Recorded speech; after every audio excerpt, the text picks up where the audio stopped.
The great council hall stood empty where Jake Morrison used to sit. For 7 years, the human ambassador had occupied the third seat from the left in the front row. His chair remained exactly where he had left it 3 months ago, but dust was starting to gather on the polished surface. Speaker Veltar walked through the massive chamber, her crystal-like skin catching the artificial sunlight that streamed through the dome above.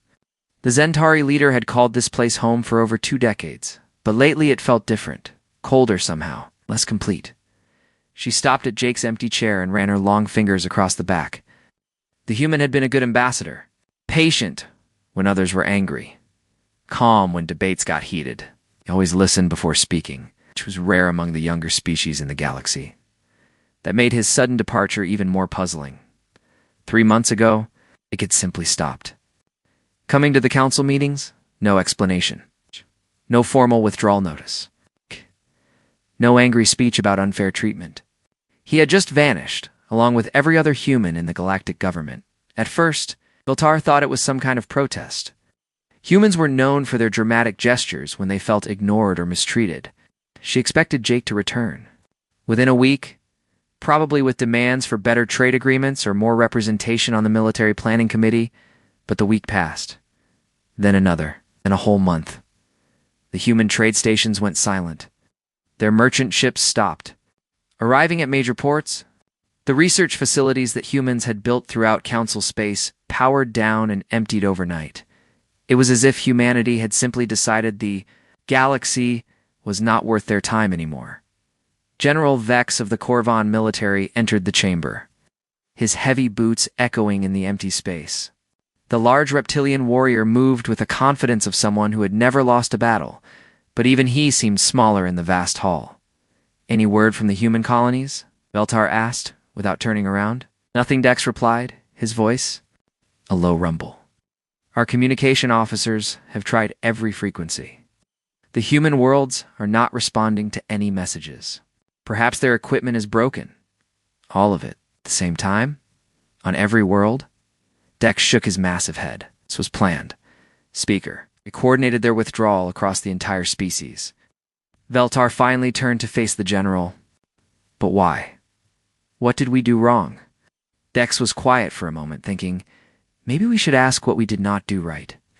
Before Veltar could respond, the chamber doors opened again. Dr. Lisa Grant walked in, carrying a stack of data tablets. Human scientist was one of only 3 members of her species still working in council space, and she looked tired. "Dr. Grant," Veltar said with relief.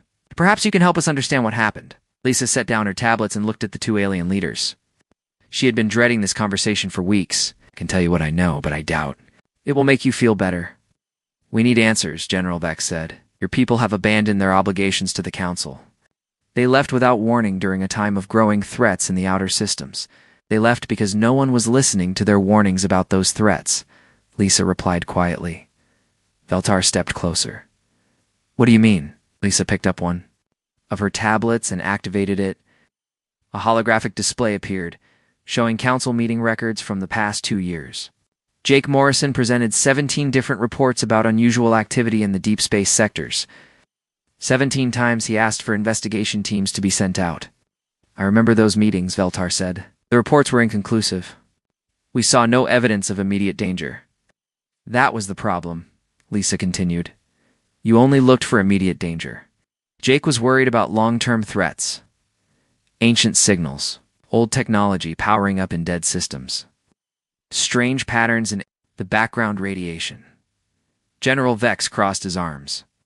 "Those were minor anomalies. Nothing that required major military action. To you, maybe? But humans have a different way of thinking about problems." Lisa switched to another display showing human colony locations. "We plan for worst-case scenarios. We prepare for threats. That might never come. You call it paranoia. We call it survival." Veltar studied the display. The human colonies formed a strange pattern across the galaxy, not clustered together like most species preferred. They were spread out, often in locations that seemed strategically unimportant. "Where are they now?" she asked. "I do not know," Lisa admitted. 3 months ago, I got a message from my supervisor telling me to finish my current projects and prepare for evacuation. But when I asked where we were going, she said that information was classified. Classified from their own people, General Dex asked. Classified from everyone who stayed behind. Lisa's voice was sad. They offered to take me with them, but I had too much work left to do here. I thought I would have time to join them later. She paused, looking around the empty chamber. Now I wonder if there will be a later. General Dex stepped forward. What do you mean by that? The evacuation was not just from Council space, Lisa explained. It was from their old colonies, too. Every human settlement, every research station, every military outpost, they moved their entire civilization somewhere else. That is impossible, Veltar said. You cannot move billions of people without someone noticing. You can if you plan it carefully over several years, Lisa replied. And if you build your new homes in places no one else is looking. The three of them stood in silence for a moment, thinking about what this meant. An entire species had vanished from known space, taking all their technology and knowledge with them. They must have found something, General Vex said finally. Some threat that scared them enough to abandon everything they had built here. Or they found somewhere better to go, Veltar added. Lisa shook her head. I do not think they found something better. I think they found something worse, something they tried to warn you about, but you would not listen. She activated another display, this one showing the locations where Jake had requested investigation. Teams, look at these coordinates. Notice anything? Veltar and General Vex studied the star map. The locations formed a rough circle around the galactic core, all in sectors that were considered empty space. They were trying to establish a perimeter. General Vex realized they wanted to monitor something coming from the center of the galaxy. But what? Veltar asked. I do not know, Lisa said. But whatever it was, it scared humanity enough to abandon everything they had built with the Council. These people loved being part of the galactic community. Jake Morrison spent years trying to prove that humans deserved a place here. She picked up her tablets and headed toward the door. If they were willing to leave all of that behind, then what they found out there must be worse than anything we can imagine. After Lisa left, Veltar and General Vex remained in the empty chamber. The silence felt heavier now, filled with questions they could not answer. Should we send ships to investigate those coordinates? General Dex asked. With what? Veltar replied. Half our patrol fleets were joint operations with human crews. Our deep space exploration ships relied on human navigation technology. Even our communication networks used human encryption protocols. The truth was becoming clear. Humanity had not just left the Council. It had taken a significant portion of the Council's capabilities with them. They knew we would be vulnerable. Without them, General Vex said. They left anyway, Veltar finished.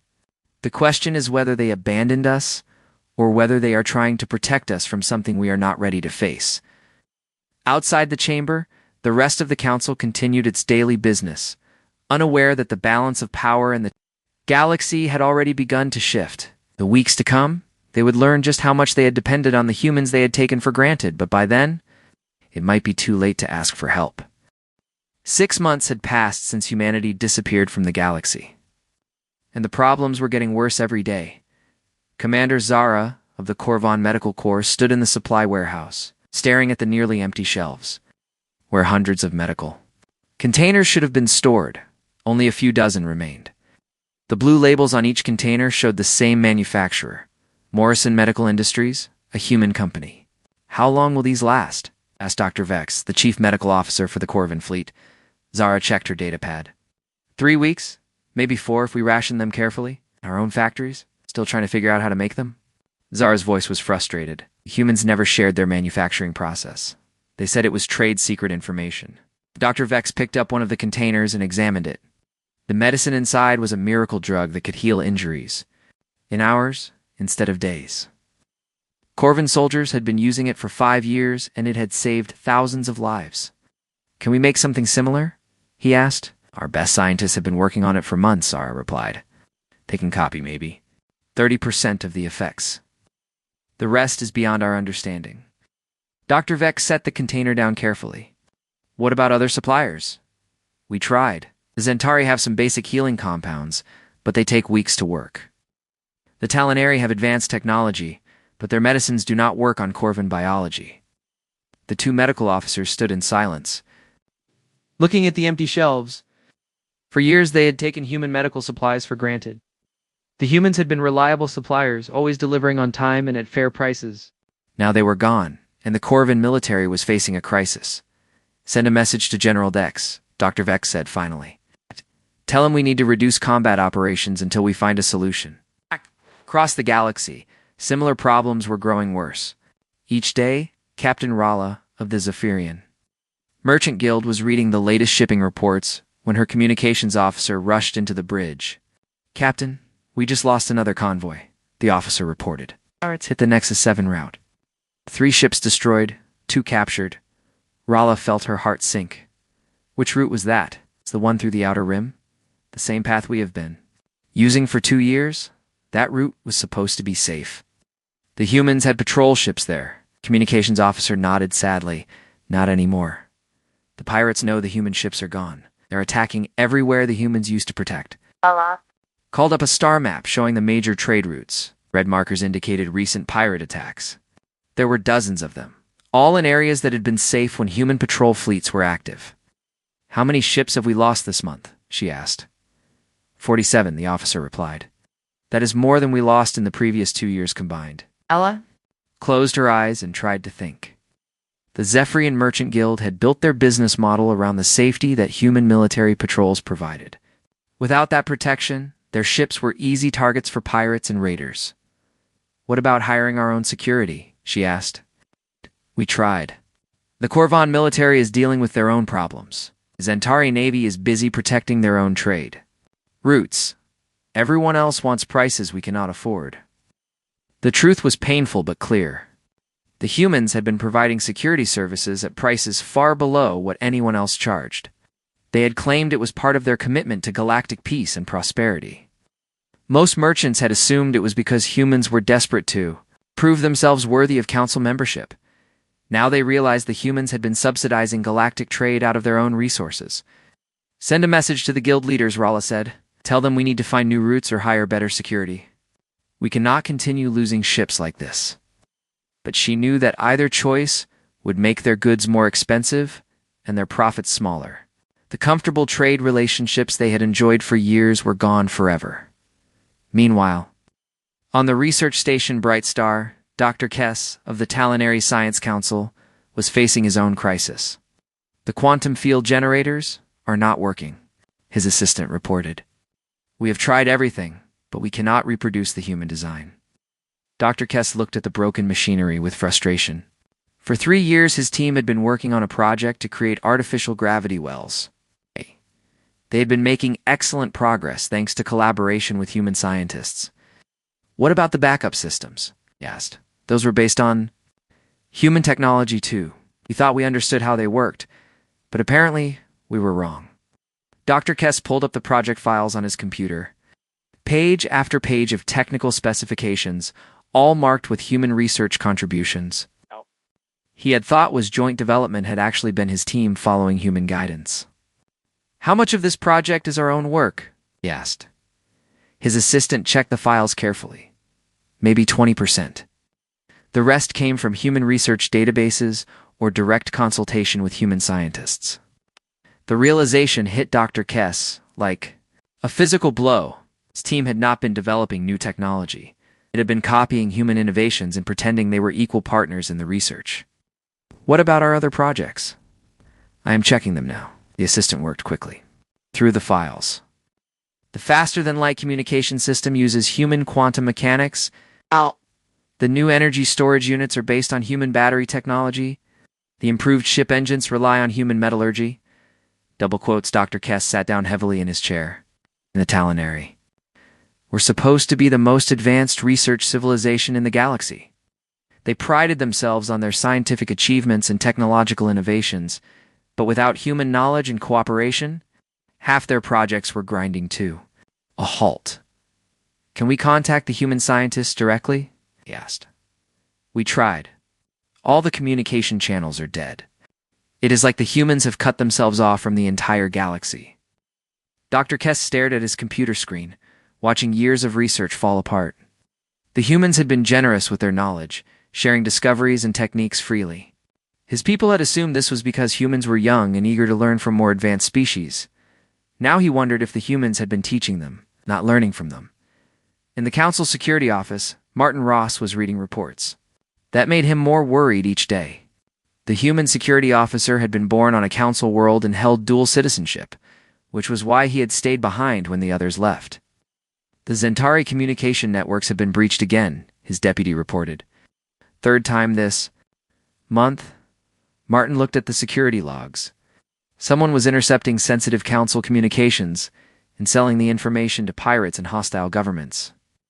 The attacks were becoming more frequent and more sophisticated. What about the security protocols the humans installed? He asked. They worked perfectly for 5 years. But now they are failing. The attackers seemed to know exactly how to bypass them. Martin understood the problem. The security systems had been designed to receive regular updates from human cybersecurity experts. Without those updates, the systems were becoming vulnerable to new types of attacks. Can we fix them ourselves? We're trying, but the human programming is very complex. Our best programmers estimate it will take months to understand how everything works. Martin nodded grimly. And by then every secret the council has will be public knowledge. He walked to the window and looked out at the council headquarters. The massive building still looked impressive, but Martin knew it was becoming hollow inside.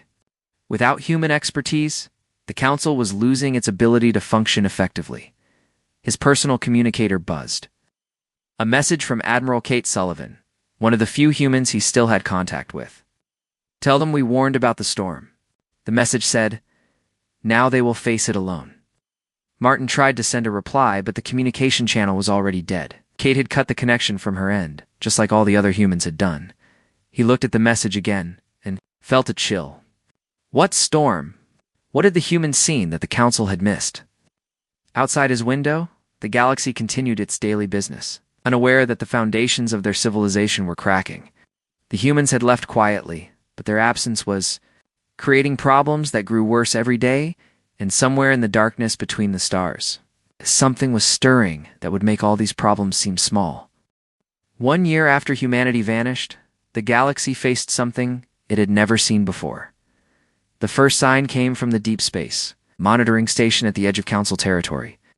Lieutenant Cora of the Zentari Communications Corps was working the night shift when her instruments started picking up strange signals from the galactic core.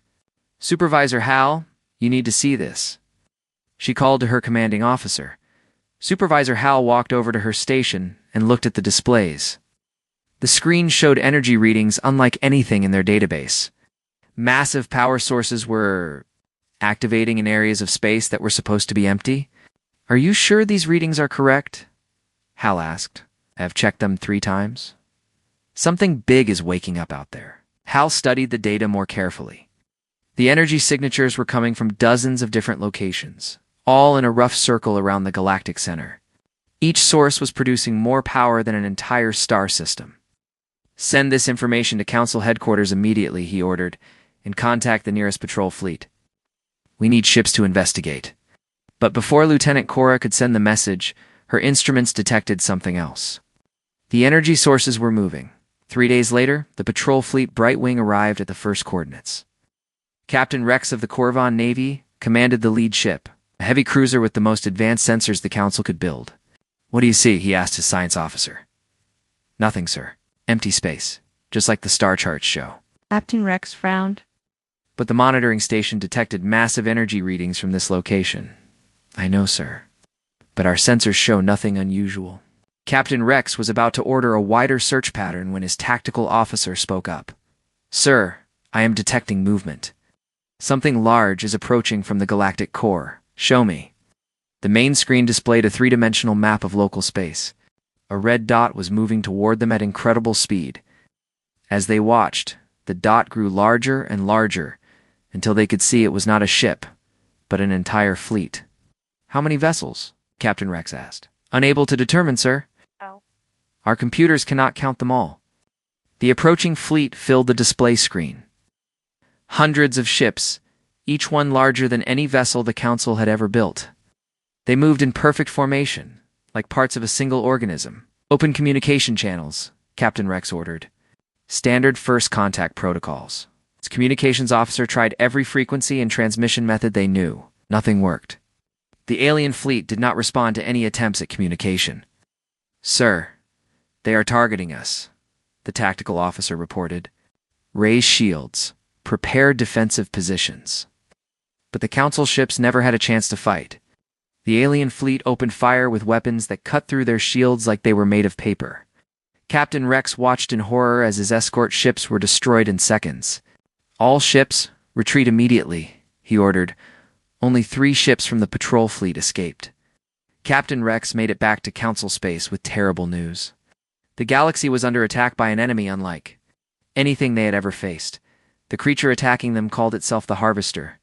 It spoke to the Council through captured communication systems, its voice cold and mechanical. I am awake again, the Harvester announced. I have slept for 1,000,000 years, waiting for the galaxy to grow ripe for harvest. Now I will collect what has grown in my absence. The Harvester ships spread out from the galactic core like a plague. Everywhere they went, they destroyed planets and absorbed the matter into their growing fleet. Entire star systems vanished, leaving only empty space behind. The Council military tried to fight back, but their weapons and tactics were useless against the Harvester technology. General Vex led the largest fleet ever assembled by the Council.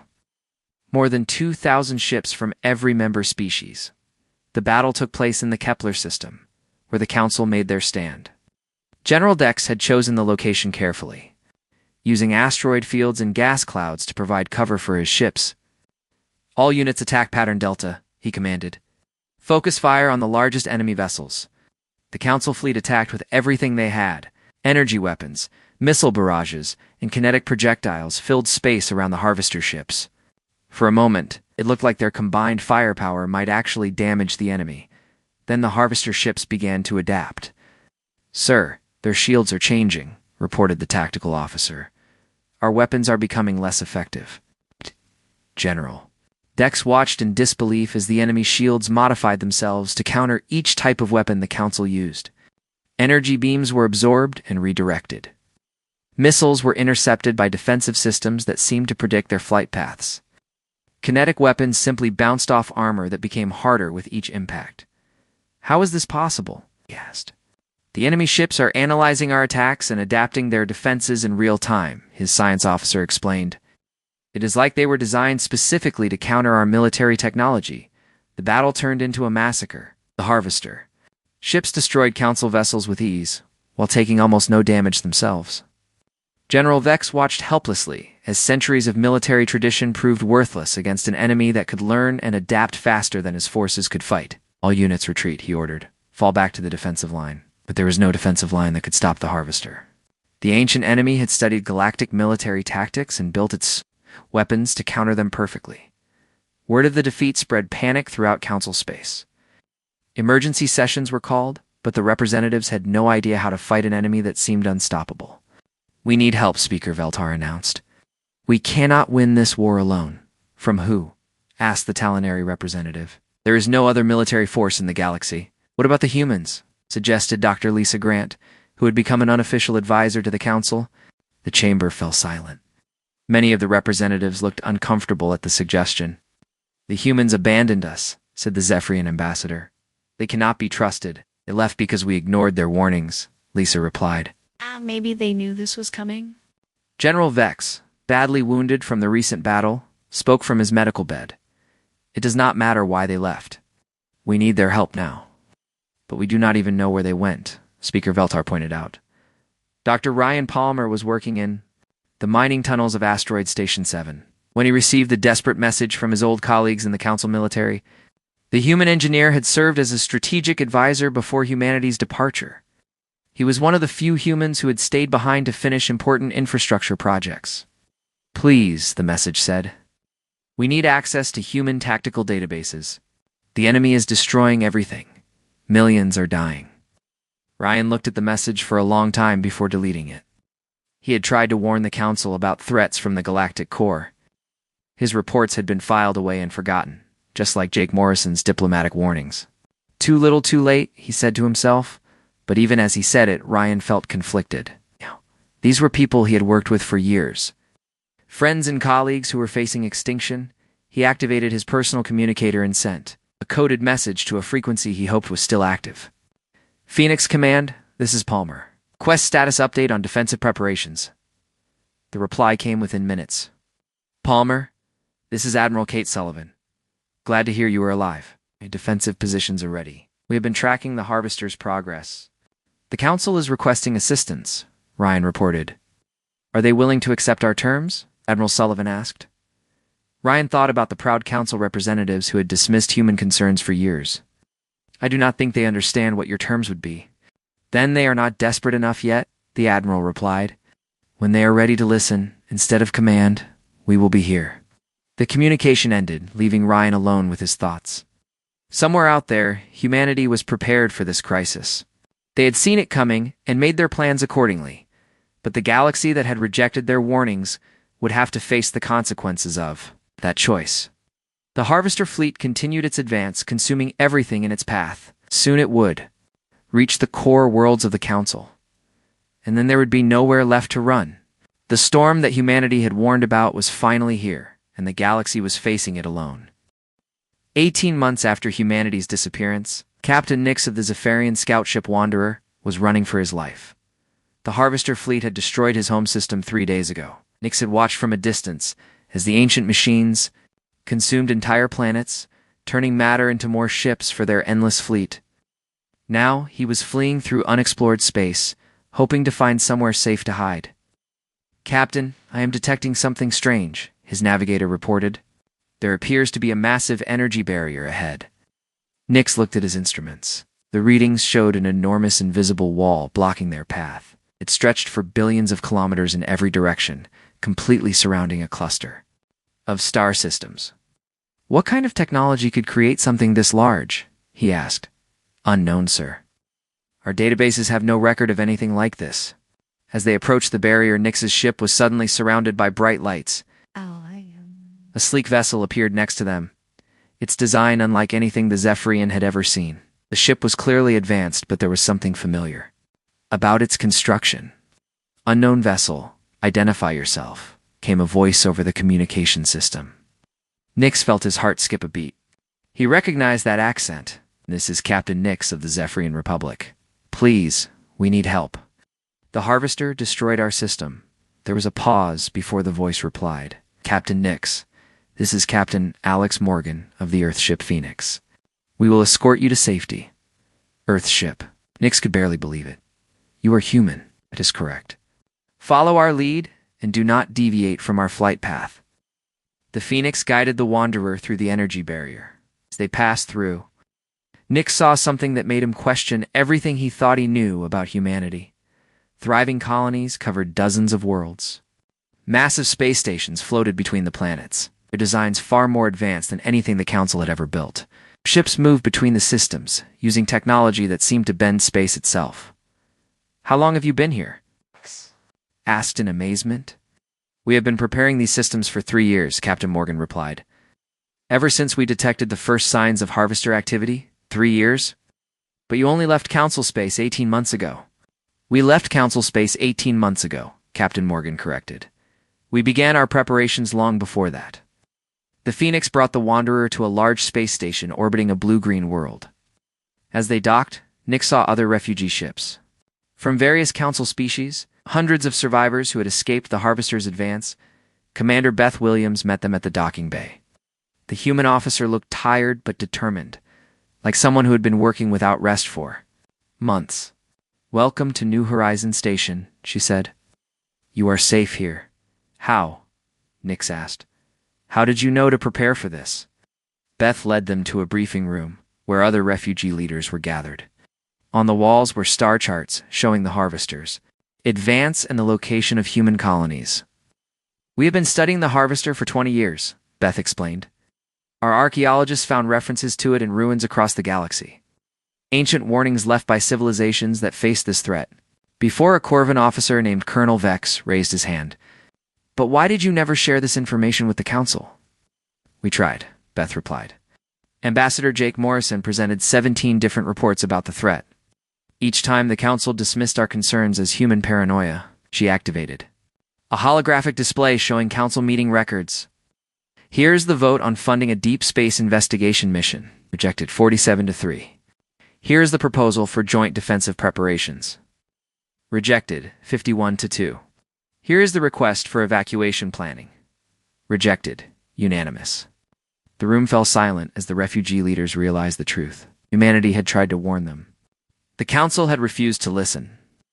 So you decided to save yourselves? Colonel Vex said bitterly. We decided to save everyone we could, Beth corrected. Look around the station. How many non-human refugees do you see?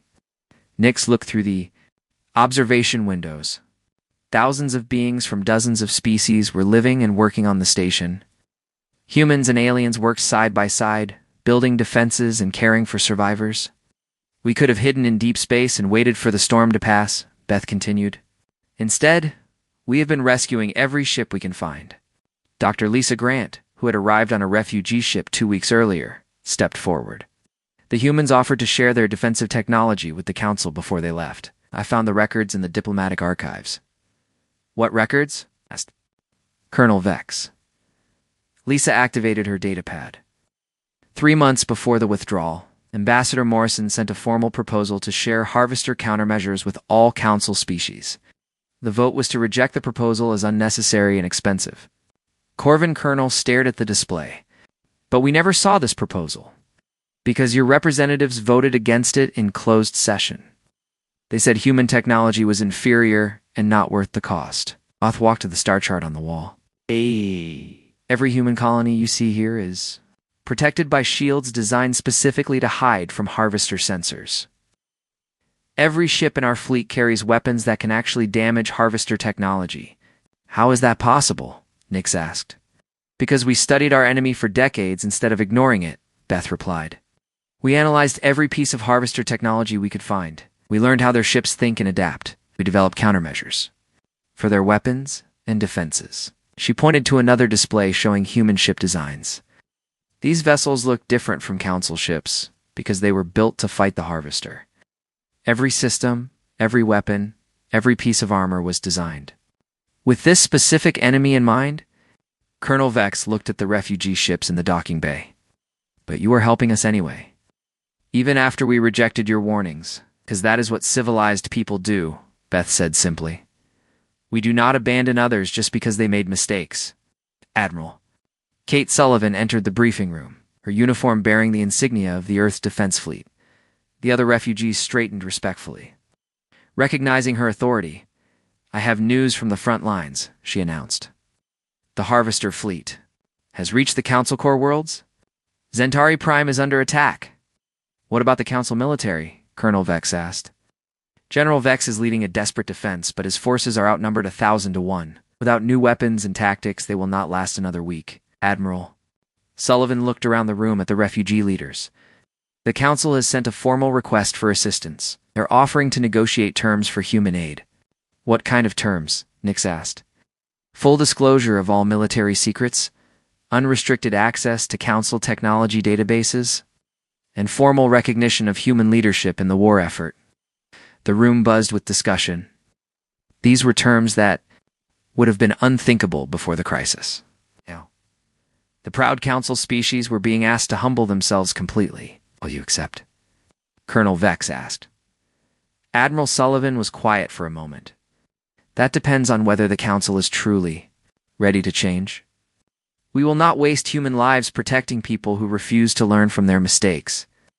She activated a communication device.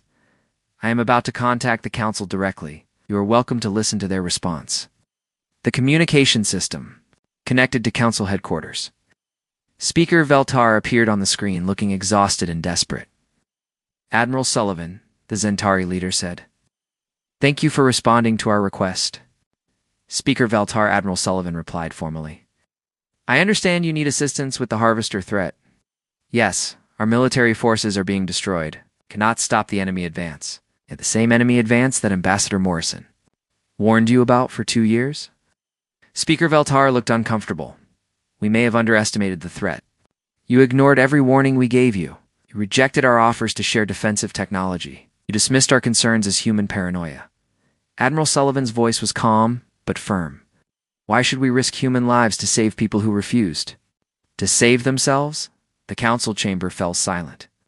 Finally, Speaker Veltar spoke again. Because you are better than we are. It's because you have the power to help, and that makes it your responsibility. Admiral Sullivan studied the alien leader's face. Are you prepared to accept human leadership in this war? Yes. Are you prepared to share all council technology and military secrets? Yes. Are you prepared to acknowledge that humanity tried to prevent this disaster? Speaker Veltar hesitated, then nodded. Yes. We were wrong. We should have listened. Admiral. Sullivan looked around the briefing room at the refugee leaders, then back at the communication screen. Very well, Speaker Veltar. The Earth Defense Fleet will come to your aid.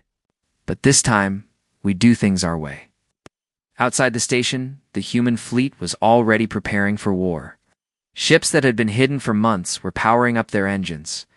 Weapons designed specifically to fight the Harvester were being loaded and tested.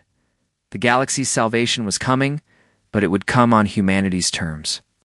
The human fleet arrived at Zentari Prime just as the planet's last defenses were failing. Admiral Jake Morrison stood on the bridge of the command ship Liberty, watching the Harvester ships tear through what remained of the Council fleet.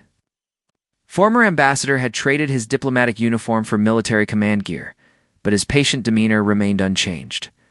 How many Council ships are left? He asked his tactical officer. Fewer than 200, sir? General Vex is trying to form a defensive line around the planet, but the Harvester fleet outnumbers them 50-1. Jake studied the battle display.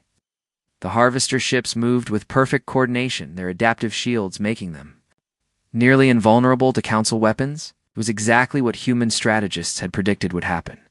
Open a channel to General Vex. Jake ordered.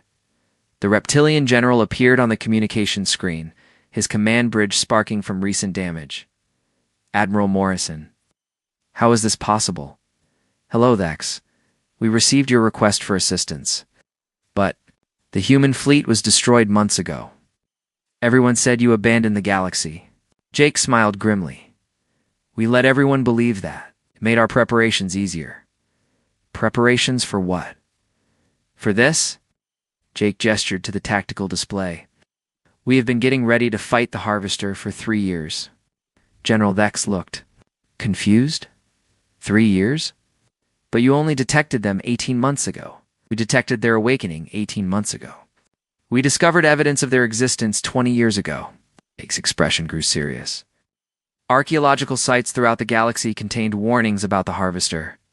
Ancient civilizations tried to leave instructions for dealing with this threat. Why did you never tell us? We tried.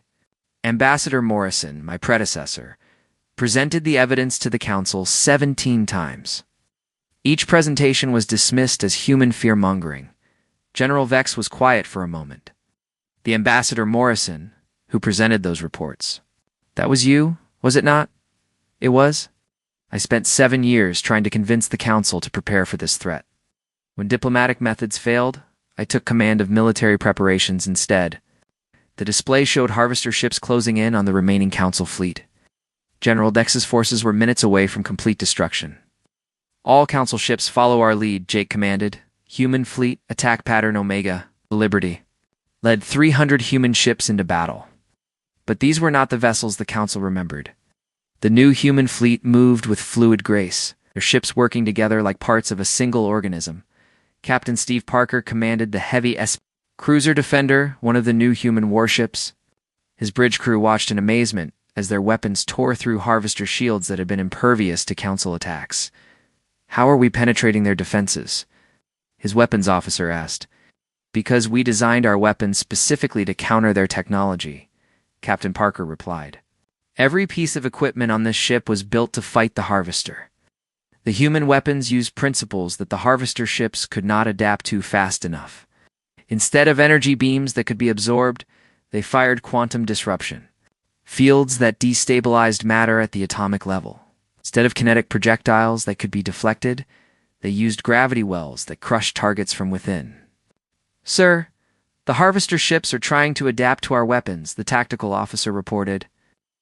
Let them try, Captain Parker said confidently. We have 50 different weapon systems. Every time they adapt to one, we switch to another. The battle turned dramatically in humanity's favor. Harvester ships that had seemed invincible began exploding under human fire. The ancient enemy found itself facing weapons and tactics it had never encountered before. Dr. Lisa Grant watched the battle. From the bridge of a human medical ship, she had volunteered to help treat wounded from both human and council forces. "It is incredible," she said to Commander Beth Williams, who was coordinating rescue operations. "The humans are actually winning. We should be," Beth replied. "We have been studying harvester technology for decades. We know their strengths and weaknesses better than they know ours." "But how did you get access to their technology?" Beth pointed to the star display. "Ancient battlefields. Sites where previous civilizations fought the harvester millions of years ago. We found wreckage and studied it." Dr. Grant was amazed. "You have been planning this for that long?" Humanity learned long ago that preparation is better than panic. When we found evidence of the harvester threat, we began preparing immediately. On the Liberty's bridge, Admiral Jake Morrison was coordinating the largest space battle in galactic history. Human ships darted between harvester vessels, using superior speed and maneuverability to avoid return fire. "Admiral, the harvester command ship is retreating," his tactical officer reported. Jake studied the display. The massive harvester vessel at the center of the enemy fleet was pulling back from the battle. "It is trying to analyze our tactics," he realized. "Do not let it escape. All ships, focus fire on the command vessel." The entire human fleet concentrated their attacks on the harvester command ship. The ancient vessel's shields held for several minutes, but eventually collapsed under the sustained assault. When the command ship exploded, something unexpected happened. The remaining harvester vessels stopped moving. They floated in space like dead metal, their coordination completely lost. "What happened?" General Vex asked over the communication channel. "The harvester is not just a fleet," Jake explained. "It is a single artificial intelligence controlling thousands of ships. Destroy the central command node, and the entire network shuts down." "How did you know that?" "Because we studied the enemy instead of underestimating it." In the aftermath of the battle, the surviving council representatives gathered aboard the Liberty. Speaker Veltar looked around the human command ship with wonder and shame. "Your technology is far more advanced than ours," she admitted. "It is specialized," Jake corrected. "We focused all our resources on solving one specific problem. The council tried to be good at everything. We became excellent at one thing." "Did you come back to help us?" asked Colonel Vex. "We treated you badly? We ignored your warnings? We dismissed your concerns?" Jake was quiet for a moment, thinking about the question. Because abandoning people in need is not who we are. We could have hidden in our protected space and waited for the harvester to destroy the rest of the galaxy. Oh, but that would have made us as cold as the enemy we fought. Speaker Veltar stepped forward. "What happens now? The council is in ruins. Most of our fleets are destroyed. Our government barely functions. Now, we rebuild," Jake replied. "But things will be different this time." "How different?" Jake activated a holographic display showing a new organizational structure. "The council will be reformed with humanity in a leadership role. Not because we want power, but because we have proven we can handle responsibility." "What about the other species?" General Dex asked. "Everyone will have a voice," Jake assured him. "But decisions about galactic security will be made by those who understand the threats we face." Speaker Veltar looked at the proposed structure. For the first time in centuries, the Zentari would not be the dominant species in galactic government. "Is a difficult change for us to accept," she said honestly. "Change is always difficult," Jake agreed. "But the alternative is extinction." Dr. Lisa Grant stepped forward. "What about the humans who stayed behind during the evacuation? People like me? You will always be welcome," Jake said warmly. "Humanity does not abandon its own, even when they choose different paths." 6 months later, the new Galactic Council held its first official session. The chamber had been rebuilt and expanded. With new seating arrangements that reflected the changed balance of power, Ambassador Jake Morrison sat in the central chair that had once belonged to Speaker Veltar. The former Zentari leader now occupied an advisory position, her species still important, but no longer dominant. "The first order of business," Jake announced, is the establishment of a galaxy-wide early warning system. We will never again be caught unprepared for ancient threats. Second, he continued, is the creation of joint research programs to study archaeological sites throughout the galaxy. We need to learn what other dangers our predecessors faced. Third is the development of standardized defensive technologies that all member species can use and maintain. Speaker Veltar listened to the proposals with mixed emotions. The plans were sensible and necessary, but they represented a complete change in how the galaxy would be governed. Do you have any concerns with these proposals? Jake asked her directly. Veltar considered her words carefully. I am concerned that humanity will become as proud and inflexible as we were. Jake nodded thoughtfully. That is a valid concern. Power has a way of changing people. How will you prevent it? By remembering that we earned this position through service, not conquest. By listening to warnings from unexpected sources. Staying humble enough to admit when we are wrong. He looked around the chamber at the representatives from dozens of species. We learned too late that wisdom often comes from those we least expect to possess it. Humanity left without a word, because we had stopped listening to their words. The session continued with discussions of reconstruction plans and defense preparations.